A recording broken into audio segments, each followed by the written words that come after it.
Narito ng latest sa mundo ng movies and entertainment. Masayang ibinalita ni Aljur Abrenica ang kanyang pangalawang album under MCA Music. Kasama ang pangatlo niyang single na Mahal Pa Rin Kita. Bukod dito, mayroon pa siyang 4 na pelikula ngayong taong ito. Sa kanyang pagbisita sa Pinas FM, nagkaroon tayo ng pagkakataong makapanayam siya. Narito ang report.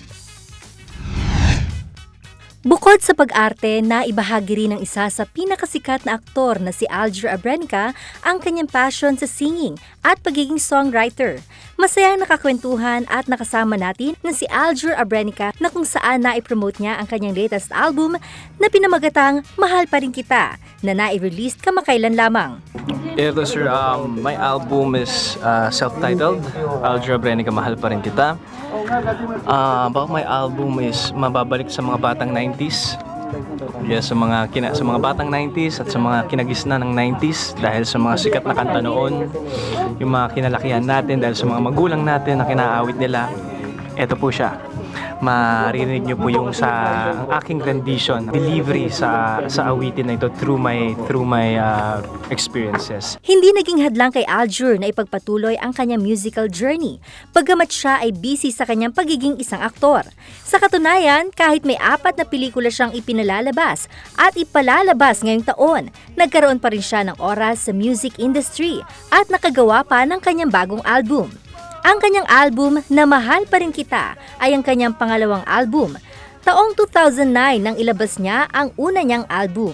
Ang kanyang 4 na pelikula ay pinamagatang EDSA, Mabalasik, Expressway at Hermano Puli. Masiselan ang mga ginagampan ng role ni Aljur, kaya naman iba't ibang mga training ang kanyang naranasan. Kakatapos lang ng mga films na ginawa namin. I have 3 films coming. Yung isa unahin na natin is Mabalasik, directed by Direk Ato Bautista. Makakasama siya sa festival sa Europe. Mabalasik po ang title.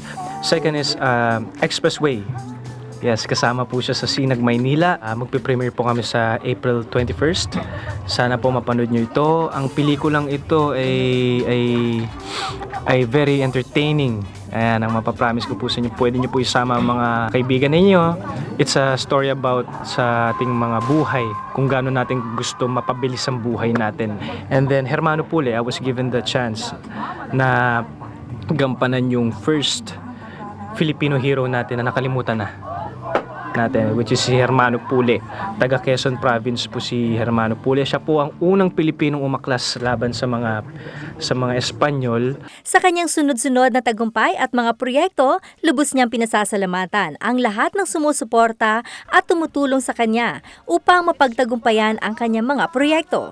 Ipinangangako naman niya na gagawin niya ang lahat ng kanyang makakaya bilang isang aktor at artist. Sa lahat po ng sumusuporta sa atin, ako po ay nagpapasalamat sa pagmamahal at panahon, lalo-lalo na sa panahon, sa effort na ibinibigay niyo po sa akin. Lahat po yan ay nakikita ko.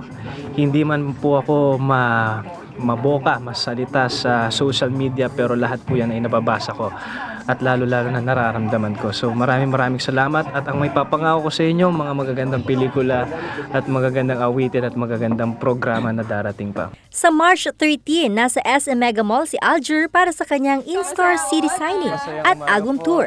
Naka-out na ang Mahal Pa Rin Kita album sa lahat ng mga record bars nationwide at maraming digital stores nationwide. Mapapatawad ba ako? Mulit-muling sasabitin. Samantala, nanalo ng kanyang kauna-unahang International Best Actress Award si Barbie Forteza para sa pinagbidahan niyang indie film na Laut. Itinanghal bilang Best Actress si Barbie sa 36th Fantasporto International Film Festival in Porto, Portugal na ginanap ngayong March 6. Natanggap din ng pelikulang Laut ang special mention of the jury sa nasabing International Film Festival. Ang direktor ng Laut na si Louie Ignacio ang tumanggap ng award ni Barbie at agad niyang binalita ito sa teen actress sa pamamagitan ng isang Instagram post. Abangan ang ilan pang updates sa mundo ng entertainment maya-maya lamang.